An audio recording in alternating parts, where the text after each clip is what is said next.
saving us.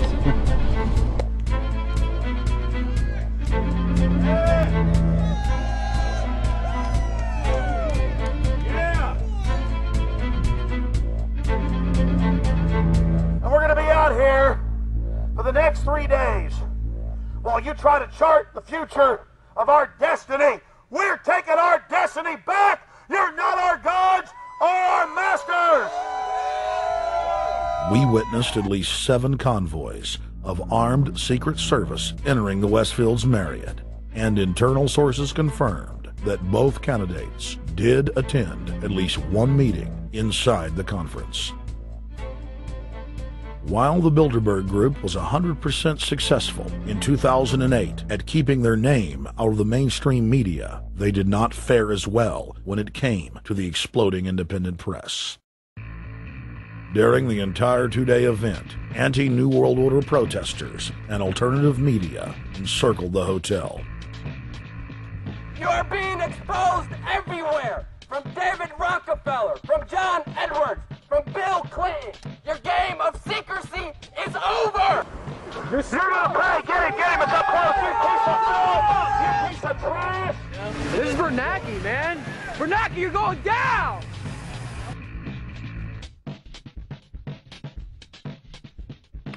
Obama, we know you're here, Obama.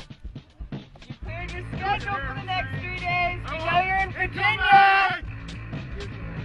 Arch criminals! New World Order scum! We are not your slave scum! Brave Americans came from all over the United States and bullhorned the main conference hall at close range as the global power brokers schemed inside. You are criminals! You control the central bank, you control the currency, and you're turning our beautiful country and world into a nightmare! The global elite are desperate to keep their organizational meetings a secret. They are keenly aware that if the population discovers that policy is being developed covertly by powerful special interest, the people will revolt. It is our duty to expose these criminals.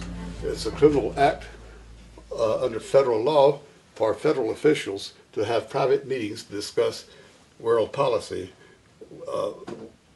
with non-federal workers.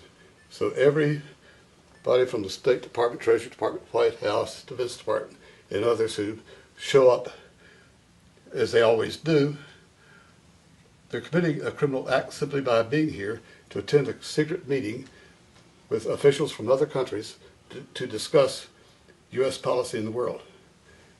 So literally it's a criminal act.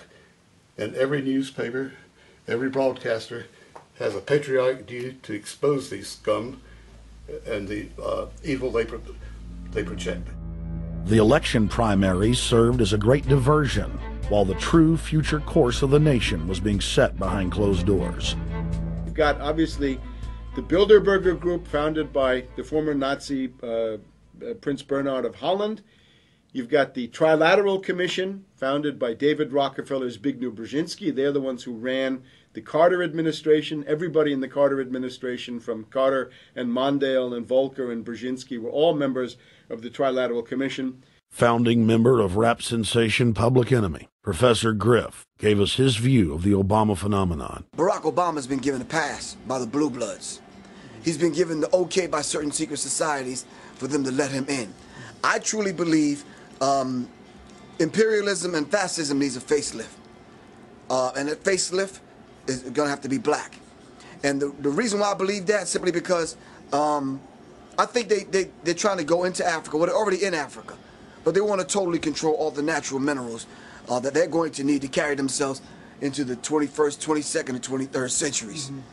You follow me? So I think they have to go through a phase of galvanizing the masses of dark-skinned people that truly believe that change needs to come, but the change that they're talking about is not necessarily change for the better as far as the masses of the people.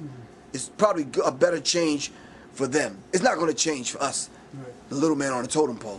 And no one looks at the agenda. Long as he positions himself right, have the right tie on, have the right smile, repeats the slogans over and over and drives it home, the average American is just going to swallow it hook, line, and sinker. And we don't even know what the agenda is.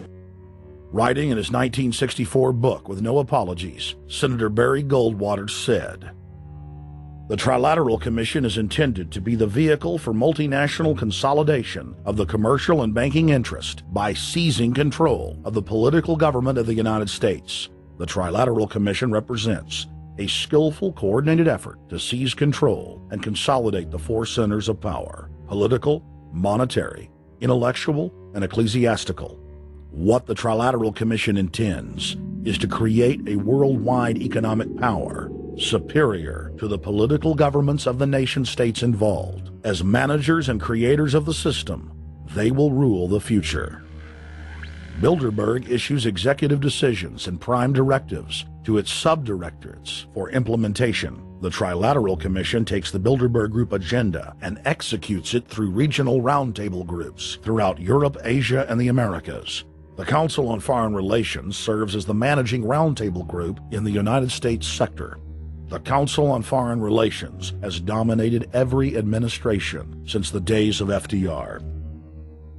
The way in which they make policy and rule is that they are a polycentric oligarchical system. You have to be a finance oligarch. Remember, this is not a society ruled by generals, not by priests, not by bureaucrats, not by demagogues, none of those, but by bankers. Bankers rule, and the bankers set up these institutions. They set up things modeled on the Royal Institute for International Affairs, Chatham House, and the Milner Round Table of the period right after the Boer War, so even before World War I. You had the British setting up these round tables, institutes with publications and conferences, and this is how they make policy.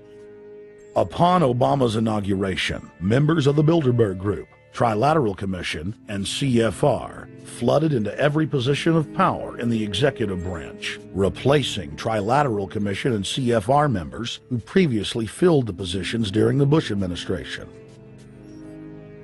When you look at the U.S. ruling class, you'd have to say that they're a really pathetic bunch of failures and bunglers. They are a miserable excuse for a ruling class. And that's one of the big problems we have, is you go from Clinton to Bush to Obama. What stays the same is the ruling elite that gives these puppets the orders that they act on. And these orders are wrong-headed, let's say, to say the least. They're basically bankrupt. They're going to lead to the collapse of this civilization. What they're doing is using the existence of the United States as a formerly powerful nation state to act out their Wall Street fantasies of world domination and maintaining their capital structures and maintaining their system of looting. And this can't be done. So the basic question is, they've hijacked our country and you got to take it back from them. You've got to drive Wall Street out of the government, and at that point you'd have a reasonable chance of getting back to prosperity and some kind of peace and order in international affairs. We had a chance to speak with economist and author George Humphrey. They have created a power elite, and we're not talking about the millionaire down the street. You can't even be a member of their club unless you're a multi-billionaire. And friends, this is not about rich versus poor. This is about a very, very small handful of the worst criminal element on this planet, manipulating and destroying the good people of this nation and of this world. About this Obama with change. Look at the people he's put in to mastermind the economic recovery. Larry Summers. I love it. Every time they talk about Larry Summers, he's always brilliant. He's another brilliant one. He's the one that helped dismantle the Glass-Steagall Act, the banking act that was put in place in the 1930s, so the banks couldn't become the banksters that they become. In the 1990s, you had the beginning of the derivatives bubble, thanks to people like Alan Greenspan, Rubin, Summers, a lot of the people who are now back in the Obama administration. And the derivatives, I think, are the centerpiece of this entire problem.